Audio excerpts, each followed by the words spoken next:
Kicking butt in and out of the courtroom, Jennifer Walters is here to stay. Adopting a familiar green hue to her cousin Bruce Banner, She-Hulk will be making her way to Disney Plus very shortly, but she has been around for quite a while. With an untold number of timelines and multiverses, She-Hulk comes in quite literally all shapes and sizes. From apocalypses to additional powers, to that one time she was a shark. Don't worry, we'll get there. The many versions of She-Hulk are incredibly interesting. Let's take a good look at them right now. The first version of She-Hulk is likely the strongest. Her name is Shulk. That is a She-Hulk of a dystopian future destroyed by a nuclear apocalypse. On Earth 9200, a war left the Earth scorched and covered in, you guessed it, gamma radiation. While the future may be bleak, this environment left those powered by gamma radiation to absorb an insane amount of power.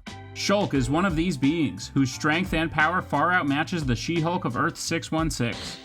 Shulk appeared in the Future Imperfect storyline in the 90s, only to accomplish incredible feats of strength along with the entire Hulk family.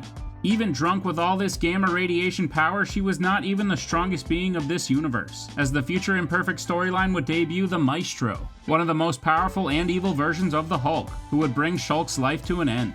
Even before her demise, however, her and Abomination showed off just how much strength a nuclear war gives their kind. There's a red version of the Hulk, so why not of She-Hulk as well? Red She-Hulk is one of the baddest looking versions that exists, and oh boy is she incredibly powerful. Red She-Hulk is a variant of She-Hulk named Elizabeth Ross, who exists within Earth 616, the same reality as Jennifer.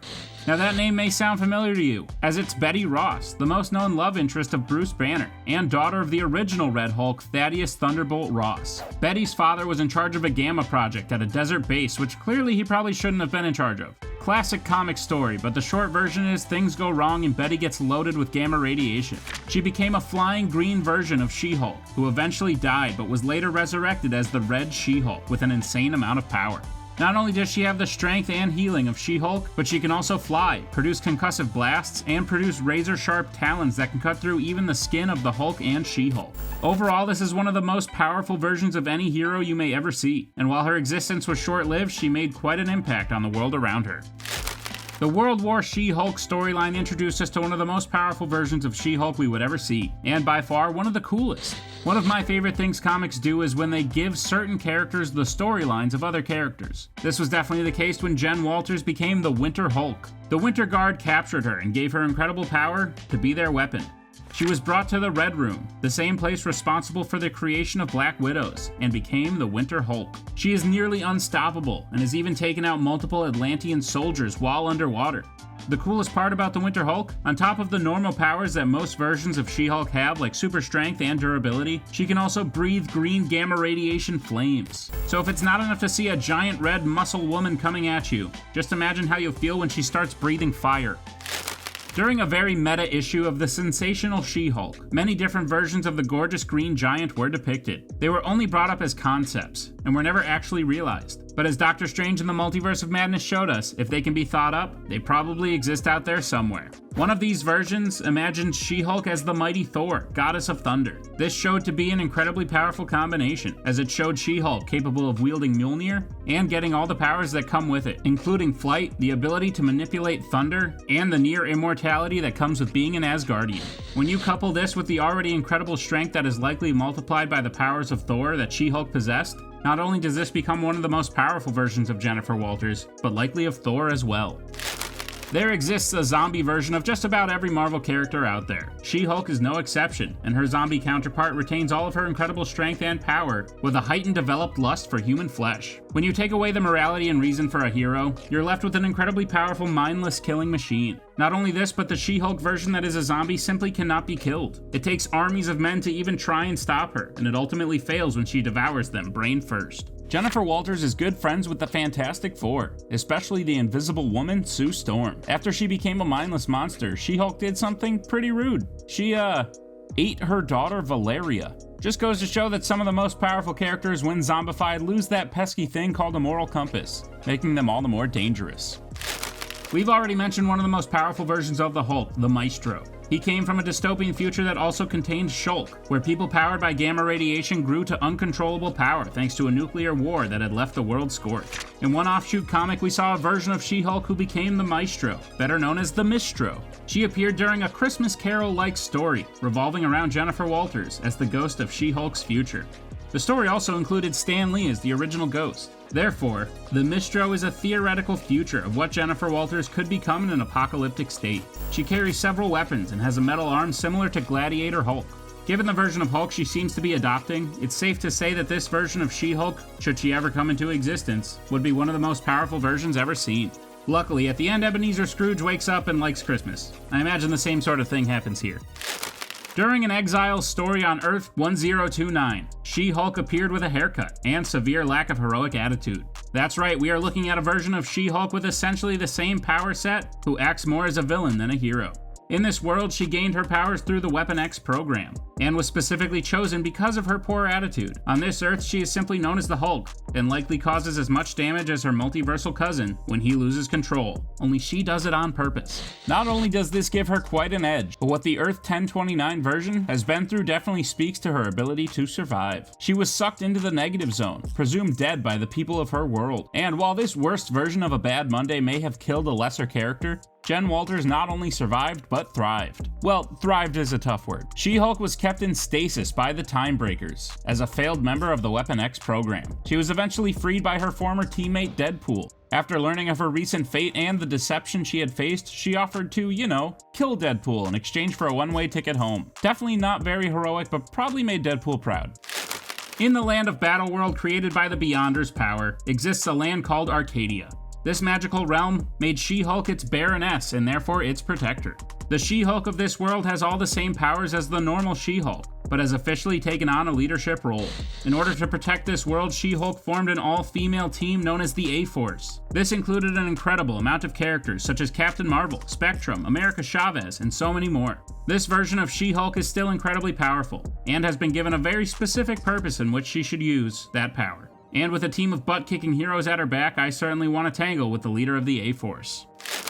The Old Man Logan storyline is a very popular dystopian future, where a gang and family of Hulks run the show. She-Hulk is part of this story, and it's clear that many years of dystopian living have hardened her into a killing machine. She has all the same powers as the normal 616 version of herself, but the years of experience and surviving, and helping conquer a dystopian wasteland, help give her the edge over some other versions of She-Hulk. However, even after all that, there's still some good left in her, as the Hulks would wind up exiling her to the Deadlands, where she would encounter Old Man Logan and help him on his journey. The Ultimate Universe has brought alterations to just about every character that exists in the main Marvel 616 timeline. The Jennifer Walters of the Ultimate Universe was actually just a normal scientist who worked on a program for S.H.I.E.L.D. that discovered a serum capable of transforming people into Hulks. Interestingly enough, Jennifer Walters was not the She-Hulk of the Ultimate Universe, given that the serum she discovered was actually taken by Betty Ross.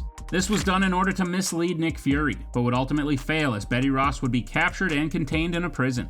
The Ultimate Universe She-Hulk definitely matches up in terms of strength and power, but she's also more selfish and wants to use her power to become famous. This makes her incredibly cunning and manipulative in certain ways that the normal She-Hulk just isn't. On top of this wild change in personality, the Ultimate She-Hulk also has a healing factor akin to Wolverine, meaning it's practically impossible to stop her. With an untold amount of futures out there, it's likely that a couple of them are going to be apocalyptic. That is the case with Earth 20368, in the story entitled Captain Marvel: The End. We saw the Earth get scorched thanks to an Avengers defeat. Captain Marvel returns to Earth to find it in such a state with only a few remaining heroes still fighting the good fight. We only get a brief glimpse of She-Hulk of this world, but she is the size of a building. The fact that she survived an apocalypse, and now likely could step on most of her enemies as opposed to just smashing them, probably makes her a pretty incredible powerhouse. Back to that very meta issue that imagines several different She-Hulk versions. Yes, I'm talking about the one where she's even depicted as literally Popeye the Sailor Man at one point. In one glorious page, we get a glimpse of what it would be like if the Spirit of Vengeance took over Jennifer Walters. That's right, we are talking about Ghost Rider She-Hulk. This is a giant version of the hulking monster, backed by the power of a demon giving her incredible strength. She speaks about having Ghost Rider's most powerful weapon as well, the Penance Stare. With Hell's Flames at her side, as well as the already incredible power of She-Hulk, it seems as though this version would be nearly unstoppable. Not to mention, she carries around a pretty hefty machine gun. If only this were real. The original Jennifer Walters is also known as the Immortal She-Hulk, and she will be smashing her way onto television screens soon. Jennifer was the cousin of Bruce Banner, aka the Hulk, who worked as a lawyer, one day caught up in a violent gang attack that nearly killed her. Her cousin Bruce found her and in order to save her life had to transfuse some of his gamma-irradiated blood into her system. This transformed her into the Immortal She-Hulk. She has incredible strength, stamina, and speed, just like her cousin, only with a much quicker control over her abilities. She doesn't lose her temper quite as easily, and can transform on command. She-Hulk has been a major player of the Avengers for quite some time, as well as many other superhero teams. She has become a Marvel staple, and is not just known for her ability to beat down on some villains, but also put them where they belong through the robust legal system. Overall, there's a reason there's so many versions of Jennifer Walters, seeing as the original was such a hit. There is a version of She-Hulk that currently exists in Marvel Comics who may prove to be one of the most important, even if she isn't the most powerful. She has all the regular powers of She-Hulk, but what makes her unique was how she has been taken by the Time Variance Authority. The TVA brought her years into the future to see what is known as the Reckoning War. This event is currently playing out in the Earth 616 timeline, and it may prove that She-Hulk has a huge role to play, given that she was able to see it years in advance. I'm not sure why, but clearly people with more foresight than me seem to think this version of She-Hulk will be a powerful ally in fixing whatever the Reckoning War breaks.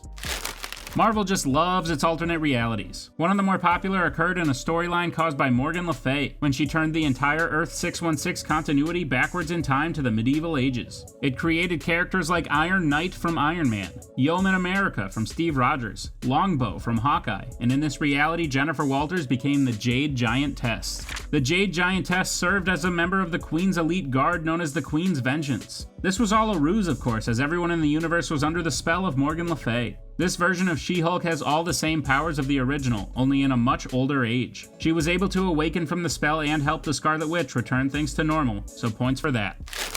The version of She-Hulk from Earth A is a very interesting one, given that originally she was just a normal human without powers. Instead, she came from a world where multiversal travel is possible, and basically became a tourist of the multiverse. Eventually, she found her way to Earth 616 and met up with her multiversal counterpart, Jennifer Walters. Through this interaction, she actually was able to inherit the powers of She-Hulk and copy her identity completely. It was so spot on that she even was able to take She-Hulk's place for a little bit without anyone noticing. She has all the same powers and a brief romance with the Juggernaut, but her time with her powers were nowhere near long enough to master them. Oh boy, here we go. There exists an alternate reality where Atlantis never sank, and therefore turned the world into a paradise resembling the Atlantis we know now. On this world, a team formed known as the Atlantean Avengers, where several of the heroes we would recognize like Captain America and Iron Man appeared with a more nautical theme. She-Hulk was there as well, only, and this is so incredibly awesome, as a gigantic shark. It's truly awesome and I wish it had lasted longer before the Masters of Evil erased that reality entirely. One of the more popular alternate universes occurs during the House of M storyline. This is where Wanda, well for lack of a better word, lost her marbles, and warped reality, putting every single person under her spell and forcing them to live new lives. She-Hulk was among these heroes, and while her power set is very similar to that of her Earth 616 counterpart, she was able to break free of Wanda's spell along with several other heroes in order to stop her. She was also working as a successful lawyer alongside Matt Murdock, so I'd like to imagine they threw the book at Wanda after that little incident. On Earth X lives a wildly different Marvel universe than most people are used to. There is a She-Hulk here as well, as Jennifer Walters lived a very similar life to her Earth 616 counterpart. However, something vastly different happened along the way. Norman Osborn created creatures called Hydras that could infect and possess the souls of people. Jennifer Walters became the host of the queen of these creatures, meaning she was lost to us and her soul went to the realm of the dead. With her body, the Queen Hydra was able to destroy S.H.I.E.L.D., all as Norman had planned. This is definitely one of the sadder fates of a She-Hulk variant you will read about. In the alternate reality where Spider-Gwen became the spider-themed hero of her world, several other well-known heroes took different paths as well. One of my favorite stories to come out of this universe is that of Jennifer Walters. Do you remember Bonesaw from Sam Raimi's Spider-Man back in 2002? He was played by Randy Macho Man Savage and took on all comers in the wrestling arena. This was the career path Jennifer Walters chose.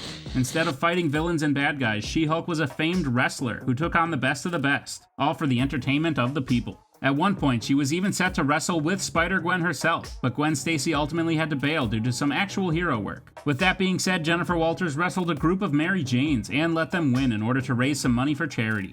So even when she doesn't quite have the ambition of her alternate self, she still uses her abilities to do some good in the world. I just hope she has a killer catchphrase. I got you for 3 minutes!